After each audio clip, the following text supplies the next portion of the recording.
Hello everyone, welcome to a new video for Bitcoin price prediction based on Elliott wave analysis and taking a look at our bull run cycle here.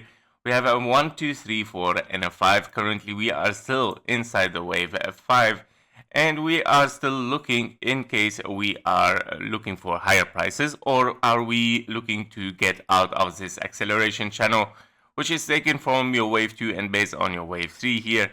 Seeing the price action getting out of the correction blue channel and entering the acceleration channel very nicely, almost touching the middle line of this acceleration channel, and start to move back and of course retrace with the lower part of it, and then of course with the mid line here of the lower part, and then testing one more time again.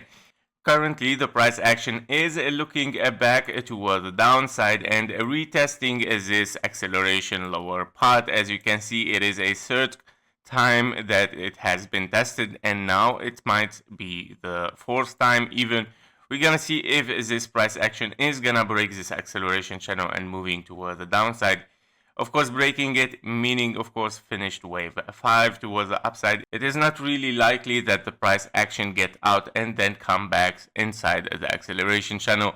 Once it goes out of it, normally the price action use it as a resistance and then continue toward the downside. If we take a look at our scenario, the triple 1-2s here, where we have of course a 1-2, 1-2, 1-2, 3, 4 and a 5, after of course a big wave 4 here finished as A, B and a C.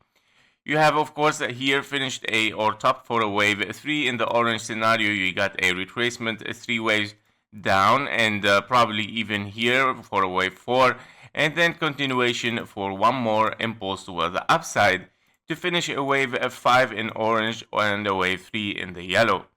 In this case scenario, you start of course now to seek for one more correction wave in case you still have a wave 4. For the yellow scenario, as you can see here, you have a yellow wave 4 still waiting to be filled and to have after it a wave 5. In this case scenario, you are looking for after a correction here, which we don't really have a full correction yet.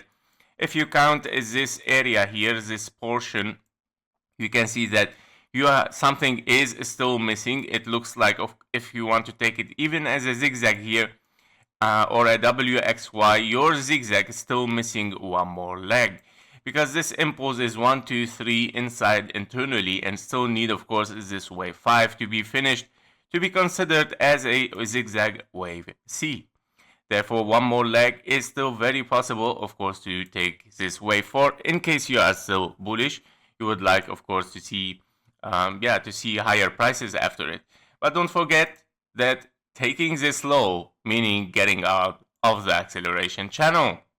Therefore, I always say lately that it is a big, huge possibility that we have topped for this bull run and we have finished a wave 5. Therefore, I have of course an alternative scenario where we have probably topped for a wave 5 as it is supposed to be inside the acceleration channel. In this case scenario, you have a longer wave 4, a W, X and a Y. Your wave W is zigzag, your X is regular flat, and your Y is a perfect triangle. Starting to counting from here, 1, 2, 1, 2, 3, 4 and a 5. Finishing wave 3 and then correction for your wave 4, and then one more last impulse for your wave 5, finished and done.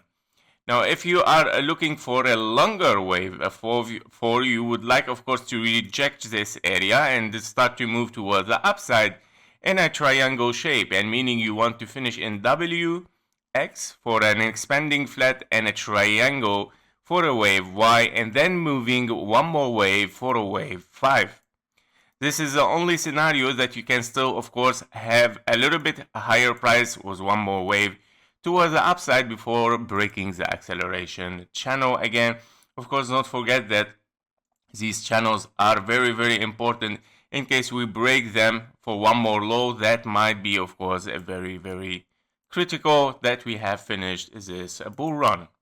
Now, if we take a look at our 1 hour chart here, we can see of course on the 1 hour chart we are still having this a very, very choppy wave. However, this choppy wave can be a very clear contracting leading diagonal as a 1, 2, 3, 4 and a 5. Very nice zigzags, by the way, for every single wave, of course confirming that this might be a very nice leading contracting diagonal. Now we saw yesterday of course kind of an impulse toward the upside. However, it's not very clear on the 1 hour chart. If you enter inside it, you still can count of course as an impulse here for a final wave 5. Knowing that yesterday we have counted as those small waves here, they were of course looking not impulsive or like a contracting diagonal, they were looking expanding diagonal. However, it might has worked as an expanding 1, 2, 3, 4, and a 5, and then a B, and a C. Yeah? For a wave 2, we are still expecting, in case you are still moving for higher, possibly having a big 1 and 2, because your leading diagonal has to be, of course, wave 2, 3 waves down, and then continuation toward the downside, guys, for a double 1, 2 here, 1, 2, 1, 2, and then continuation for lower prices. Your 1, 2 can be here even, and this leading diagonal is for your wave 3. 1, 2, 3, 4, and a 5. Finishing a wave 3, and of course after it finishing for 5 for 5 to close our CME gap between the 77 and. In case we are still bullish for Bitcoin, yeah, it's not really possible to get, of course, an all-time high currently, but it is very possible to transform this to an A, B, and a C toward the upside, meaning this impulse can transform into 1, 2, 3, 4, and a 5 to finish a wave C here as an A, B, and a C, 105k, but this will only bring you an A, B, and a C currently, which is gonna continue after this ABC as a triangle probably here, another for your wave B, and then C, D, and an E, meaning a triangle here for your wave Y as a W, X, and a Y, and then of course looking for one more leg toward the upside. That was it for Bitcoin. Thank you for watching. Thank you for your likes and comments, and see you in the next one. Bye bye.